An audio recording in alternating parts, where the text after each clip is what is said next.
Greetings indie warriors, it's time to uncover more hidden indie gems right here on Whose Indie Is It Anyway? But before that, we want to take a quick moment to thank this week's indie sponsor.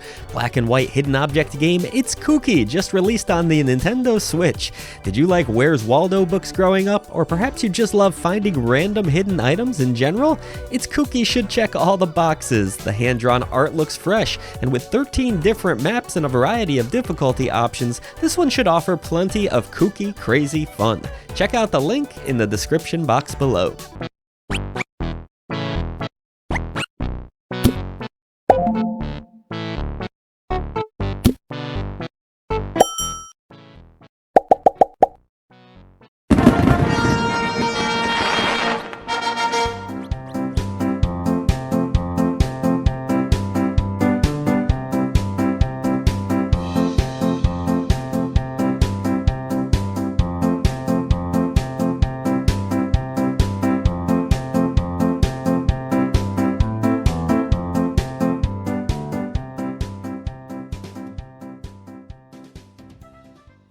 Alright, let's get into some hidden, forgotten indie gems here, kicking things off with a point-and-click adventure. This was another very early review on I Dream of Indie Games, and I seldom hear about this title anymore. It's hilarious, it's over the top, and a whole lot of fun, and that game is called The Procession to Calvary. Now, this is the second game in a planned trilogy, which is being made. I actually just creeped on the developer's Twitter, so that's good. This game at least gained enough traction where there was a following that purchased it to the point where the third game could be produced. But yeah, The Procession to Calvary, it's hilarious. The dialogue and the art style are laugh out loud funny. It takes place at the end of a great war. However, the evil ruler, Heavenly Peter, is still out there, and so you set out on a quest to assassinate him once and for all.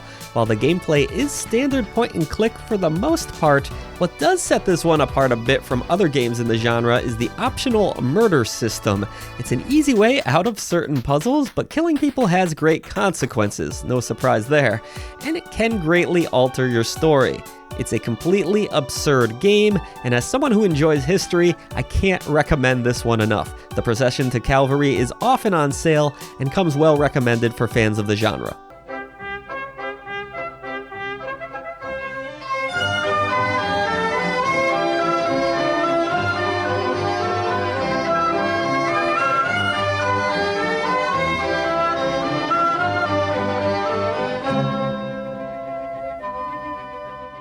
Next up is a stealth game, and yeah, it's not really that old yet, but man, I just don't hear enough people talking about it.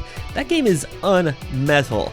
This is not my usual genre, but boy, did I love UnMetal. This is of course a parody of the Metal Gear series, where you play as Jesse Fox, a bit of a bonehead commando that finds himself in a bad situation after being arrested. Like Procession to Calvary, the best part about UnMetal is its sense of humor, but that doesn't mean the gameplay isn't fun. I found the old school stealth really entertaining, and it's a game that's deeper than it might appear on the surface. You are rewarded for being more stealthy, you have a good set of skills at your disposal, and I just really enjoyed the nods to classic films, games. It all worked well for me. It's not often I hear much about UnMetal these days, and that's a shame. I'd like to hope it found a niche because I love this game and it has a lot of positive reviews out there. Even if you aren't a fan of stealth, I can't recommend it enough. Jesse Fox is the ultimate non-hero that we deserve. You stole a one-eyed man's patch? What you did was macabre and suggest you might have a fetish. Pet the doggy. The sewer was infested with assassin rats. Felt like I was a huge chunk of cheese. Bless you.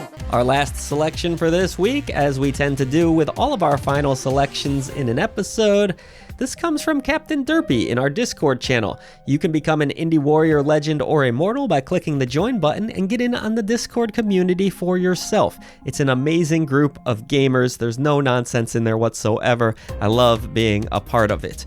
If not, no worries. Leave us a comment down below with your hidden indie gem, and it might just show up here on Whose Indie Is It Anyway?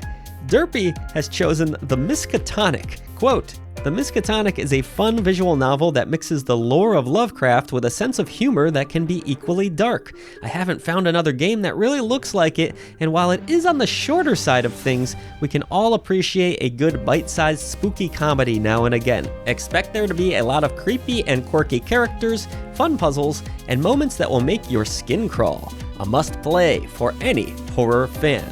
Well, thank you, Captain Derpy. I've not played the Miskatonic, probably like many of you out there, but as someone who does enjoy Lovecraftian things, and a few of the other references they make here, like classic Resident Evil, it definitely has my interest, and I appreciate you pointing it out. It's on my wish list. This one's like 99 cents, so I might just outright buy this thing sooner rather than later. And hopefully you all found something to add this week on Whose Indie Is It Anyway? Thank you so much for supporting clickbait-free independent content, and keep it locked to I Dream of Indie Games for all the latest indie game reviews, gameplay impressions, live streams, and more.